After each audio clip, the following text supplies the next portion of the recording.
Emo, kata ini pasti akrab bagi kalian, khususnya yang mengalami masa muda di era 2000-an.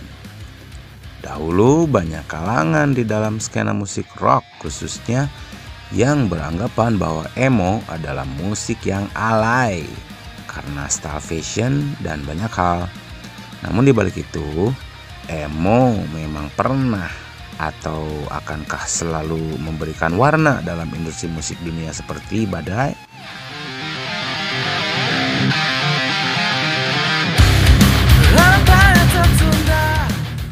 Mari kita mencoba membuka satu persatu emo mulai dari definisinya terlebih dahulu. Seperti dikutip dari masterclass.com, emo adalah subgenre dari berbagai musik underground seperti punk rock, indie rock, garage rock, serta Seattle Sound yang dibalut dalam lirik dan juga ekspresi emosi yang sangat ekspresif dari para anggota bandnya.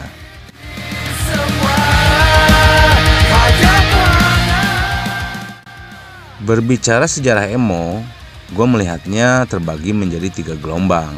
Hal ini berdasarkan perbedaan dan karakter musik, serta tahun kemunculan di setiap gelombang.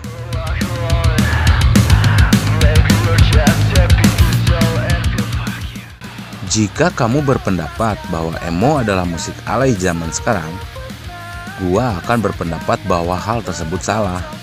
Karena berdasar dari berbagai referensi, gelombang pertama emo yang masih sangat minoritas sudah muncul di era 80-an. Kala itu, emo menjadi subgenre dari post-hardcore dan punk, di mana sebagian musisi khususnya di Washington DC ketika itu sudah jengah dengan karakter hardcore, post-hardcore, dan punk rock.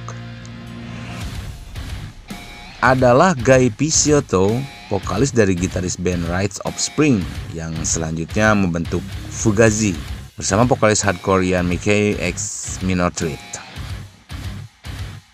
Mereka mencoba menjauh dari hingar-bingar hardcore dan punk yang begitu keras, karena selama di skena tersebut keduanya merasa kehilangan hubungan keluarga dan banyak hal lain, sehingga musik yang lebih emosional dan menyentuh hati jadi pelarian mereka selanjutnya bersama Fugazi. Sempat menjadi kontroversi, namun gaya bermusik Fugazi yang lebih ringan namun penuh ekspresi akhirnya cukup diterima dan banyak dinilai sebagai gelombang pertama emo, meskipun belum tercetus genre emo. Fugazi hanya dikenal sebagai band rock.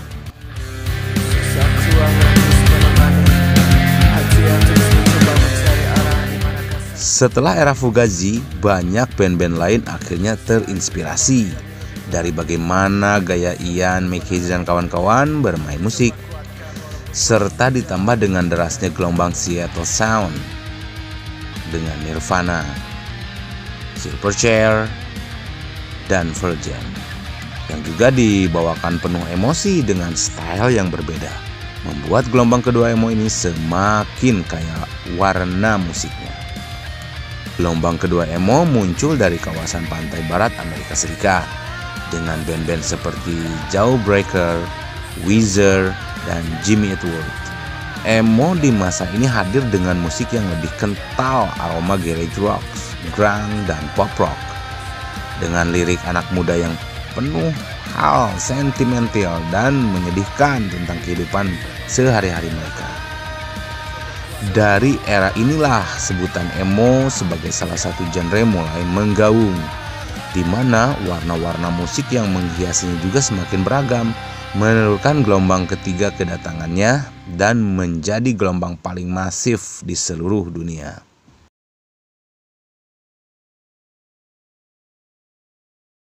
Pada akhir 90-an, band-band emo sudah begitu banyak muncul di Amerika Serikat. Hanya saja belum mendunia dan tidak ada yang diambil oleh major label. Pada era awal gelombang 3 ini melahirkan beberapa band yang akhirnya menaruh standar musik emo hingga saat ini, seperti misalnya Southern Reach, The Great, Save the Day, Dashboard Confessional, The Ataris, The Starting Line, dan masih banyak lagi yang lainnya. Musik-musik mereka inilah yang akhirnya dinilai juga menginspirasi band-band emo yang mendunia di era 2000-an. Ya, dari pasukan emo di awal gelombang ketiga inilah yang akhirnya membuat band-band emo seperti My Chemical Romance, Fall Out Boys, 30 Seconds to Mars, dan banyak band lain bisa mendunia.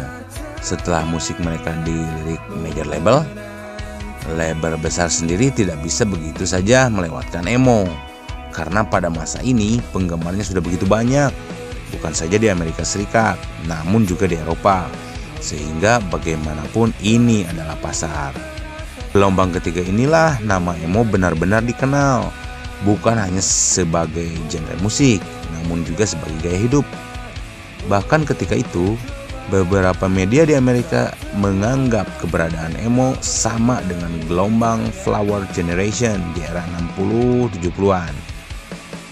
Karena memang saat itu penampilan My Chemical Romance dan kawan-kawan dengan gaya gotik serta rambut bergaya mulet atau kita kenal dengan poni lempar, bahkan sekarang jamet, menjadi ciri khas banyak anak muda. Bukan saja di Amerika sebagai tanah kelahirannya, namun sudah sedunia. Selain penampilan, emo pada gelombang ketiga ini juga memiliki karakter yang berbeda. Emo tampil lebih keras dengan tambahan musik metal dan melodic punk, sehingga mulai muncul subgenre dari emo sendiri seperti screamo yang penuh teriakan, juga metalcore, juga emo melodic. Di mana pengaruh ini justru banyak didapat dari gelombang pertama emo, namun dengan sound yang lebih modern dan kaya warna. Pada periode inilah gelombang kontroversi emo pun mulai muncul. Musikus dan anak emo lebih sering disebut sebagai alay dan sok metal oleh para penggemar musik cadas. Hal tersebut berdasar musik emo yang berkarakter keras, namun punya gaya yang lebih emosional dan lembut, tidak gahar seperti bagaimana pemusik rock atau metal.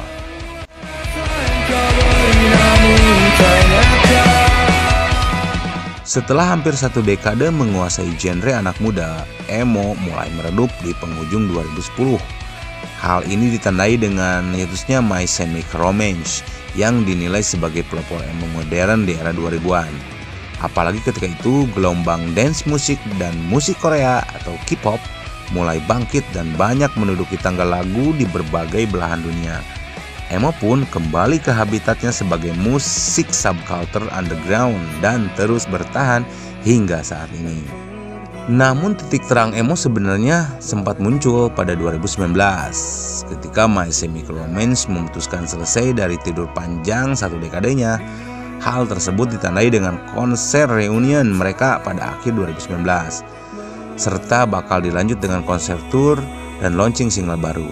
Namun pandemi membuat rencana tersebut tertunda, sehingga patut dinanti apakah emo akan mampu kembali mengguncang dunia seperti gelombang tiganya dulu.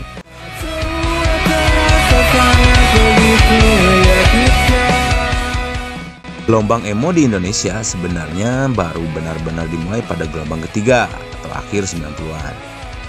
Di mana kala itu memang internet juga mulai lebih mudah dinikmati di Nusantara. Membuat banyak musisi dan anak muda mulai banyak mendapat referensi musik dari luar, termasuk juga emo. Sempat juga ada beberapa band beraroma emo yang masuk ke major label di Indonesia, seperti misalnya Kunci di 2002, yang banyak mendapat pengaruh dari band seperti Jimmy Eat World. Kemudian ada juga Killing Me Inside di 2005, dan juga Last Child di 2006. Yang mendapat pengaruh dari band emo yang lebih modern seperti My Chemical Romance, Fall Out Boy, Mayday Parade, dan Bring Me the Horizon. Sedangkan Alone at Last disebut-sebut sebagai bapak emo Indonesia, karena ketika band-band lain di awal 2000-an masih malu untuk muncul dengan genre tersebut, band yang dimotori oleh Yas budaya tersebut sudah lantang membawakan emo. Hanya saja Alone at Last tidak pernah muncul seperti di major label. Sama seperti di Amerika, band-band emo di Indonesia kini juga masih eksis, namun lebih banyak bergerak di bawah tanah. Sebut saja For Revenge, Stereo Walls, Billfold, Stand Here Alone, dan beberapa lainnya.